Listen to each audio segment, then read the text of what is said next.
Rodgers loves throwing to running backs, right? And Gainwell and Warren have done over 100 catches between them. All that stuff is good. DK Metcalf stretching the defense and being the deep threat they need, especially against a defense like Houston, where you know you're going to get pressure. They know there's going to be times where Aaron wants to block it up and chuck that thing deep, and he's going to have to go up and make a play, right? You need. When it gets to be playoff time, it's players over plays. And there are going to be moments in the game where Aaron needs to trust that throw and go for DK. And now you put it, you add the element of being suspended for 2 games. And fortunate you're there, right? You're fortunate a kick doesn't get there, that otherwise you're at home for the offseason, really lamenting, the decision you made. But having this opportunity against defense. And the one thing about Aaron, and I will say this because everybody's talking about the Texans matchup, against a very average offensive line when it comes to, and really against good offensive lines, the Texans' defensive front four can get after you. Aaron Rodgers understands timing of offensive plays and when the ball has to come out. And so he wants to hold it, but he also understands when people blitz or they give him lanes and guess. That's what DK can do extremely well. Catch the ball on the move and go make a 10-yard gain, a 50-yard gain, or go make a 20-yard gain, a touchdown. Those are the things that are going to happen for them to upset the Texans, in my opinion. I agree with you from an X's and O's standpoint. He's going to play a big role. To me, and I know this might sound blasphemous to Steelers fans, Stephen A., you included, last week was the important one for all these guys. And I know, hear me out here. Hear me out. If they lose that game, and they easily could have with a 44-yard chippy field goal that just went their way, we're talking about Tomlin's future today. We're talking about DK Metcalf and whether or not that was one of the most boneheaded decisions in the world to go and approach that fan. And did he cost his team their entire season? We're talking about Aaron Rodgers last game. We're talking about you let George Pickens walk out the building for a third-round pick. Mm-hmm. We're questioning everyone from Omar Khan, the GM, to the quarterback Aaron Rodgers not being able to win a home game because he lost a home game against the Detroit Lions in 2022 in a game that they should to win to go into the playoffs. That's right. We are questioning every single – we're probably starting off the show talking Steelers yesterday in the worst way possible. But they won. Now, all right, if DK Metcalf plays well, doesn't play well, we're not losing sleep on the whole situation in Detroit. See, why were you doing that? I'm surprised by that because I would tell you the opposite. Okay, I love this. I look at this playoff thing like the Steelers fans, they don't care about being 9. They don't. I mean 10 and 7. They don't care. They want playoff wins. It's been a long time, and I'm talking to a Steelers fan, so I know you feel this. But I think it actually put a little more on them. Like, this is a big deal. Like, them winning a playoff game matters. You don't bring Aaron Rodgers in to make the playoffs. And if you're one and done, especially because the way – and listen, make no apologies for winning the NFL. And but – it was fluky. Like, however I won a lot of fluky games. I get it. Like, I'm not. I'll take them every day and every day twice on Sunday. But man, like, this team to me is going to be defined on playoff and playoff only. Everybody's tired of being just okay. That's where I was going. Yeah, you're completely wrong. Hear me out. You're completely wrong.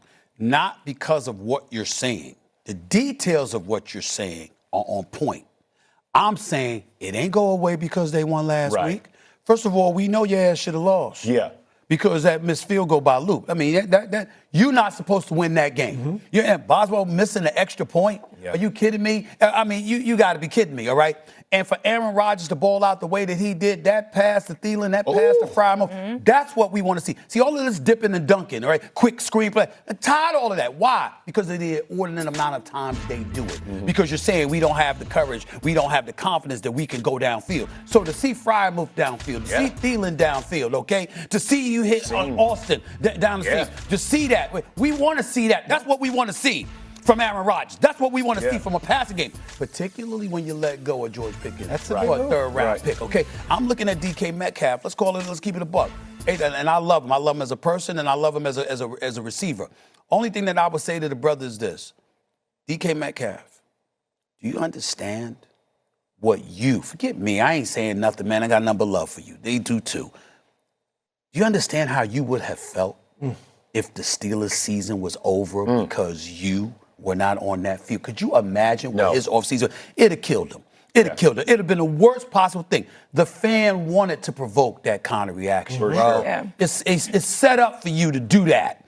That's what hecklers are hoping you will do. That's right. Don't give it to them, okay? Trust me, I know it's on a thing or two about hecklers. Okay, I know a thing or two about hecklers, okay? Trust me, all right? What I'm saying to you is that don't fall for that. On the field, do you know that DK Metcalf only had 200-yard receiving games this year? Yeah. Out of the 15 he played. Let me give you some of the games, some of the other games in terms of the numbers. 42 yards receiving, 55 yards receiving, 32, 22, 49, 35. One game against Indianapolis, he had 6 yards. Yeah. 6 yards. I'm looking at it right here. The numbers are right here. 6 yards. 55, 50, 32, 20. I gave you, there's 12 games here. Yeah. These numbers are nothing. And so when you think about it, you got a playoff game. Yep. Now let me go there. And that's why they brought you in. Let me remind you. I don't believe they should have gave up Pickens once they got him. I thought they should have kept Pickens with him. That's me personally. But here's the deal. Okay, so you ain't won a playoff game since 2016. Mm-hmm. And we talk about, you know how all of us feel about Mike Tomlin. Mm-hmm. Okay, we revere the man, but you ain't won a playoff game since 2016. You're 0-6 in that span. Yeah. Do you know they've been outscored 73-0 in the first quarter of those games? Yes. 73-0 Yeah. in the first quarter of those playoff games. Yeah. And each one of those playoff games, they've been down by at least 21 points. That's insane. Hey, and one of those was to Cleveland. Yes. So what I'm saying to you is that Steeler fans know this. Right. All of this noise you talking about, all that win in Baltimore, it delayed everything you said for a week. Second. Okay. Yeah. A week. All right. A week. To me, I was 8 thinking. days. 8 days because it's Monday night, not Sunday. Yeah. The gravity 8 days. had they lost. That's right. And I'm telling you, I promise you, they lose, particularly in similar fashion, come Monday night in Pittsburgh to those dogs in Houston, the way they come at you, those Rough Riders, yeah. if they lose in similar fashion, it will be an 8 to 9 day delay.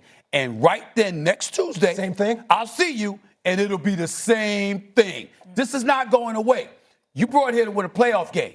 You want the noise about Mike Tomlin, you want it to stop? Got to win a playoff game. Yeah. Noise about DK Metcalf, got to win a playoff game. Yeah. Aaron Rodgers, got to win a playoff game. Yeah. Got to win this playoff game. Okay? Yeah. Omar Khan, that's who I'm looking at. Yeah. Got to win a playoff game. Got to win it. Got to win a playoff game. And here's the thing. Got to win a It's a playoff good matchup. Yeah. It's not a Because I love Houston's the offense Texans, is not that strong. But their offense, and the way that the Steelers defense, they can give you problems. And Stroud's going to have to be able to push the ball down the field. And I get there was some blown coverage the other night and all that. But other than the blown coverages, they were stingy. Other than the blown coverage. Well, I think Zay Flowers just scored another touchdown. I get it. Not just that. But listen, He's back in the end zone.